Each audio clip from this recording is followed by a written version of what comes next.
रावण के शुरू के नाम से करते हैं आज के इस दिन के लिए, जो कि नया साल चढ़ने वाला है और पिछला साल ख़त्म हो गया है।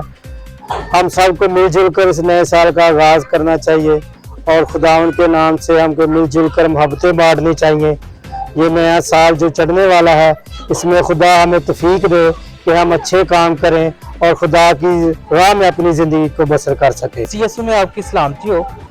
नया साल आने वाला है तो मैसेज ये है मेरा कि हम सब दुआ करें कि आने वाले साल में हमारे कौम के हालात बेहतर हों, इसी तरह कौम जो है वो हम सब के लिए बेहतर काम करे। तो खुदावंद अमन को कायम करे और ख़ासकर मुल्क पाकिस्तान में, मुल्क पाकिस्तान के बका और सलामती के लिए हम दुआ हुए हैं कि खुदा इस मुल्क में अमन ईमान लेकर आए और इस मुल्क को दिन दुगनी और रात चुगनी तरक्की में। और हम जो मसीही कम्युनिटी है, वी आर पीसफुल कम्युनिटी और हम हर लिहाज से कोशिश करेंगे कि हम इस मुल्क को आगे लेकर जाएं।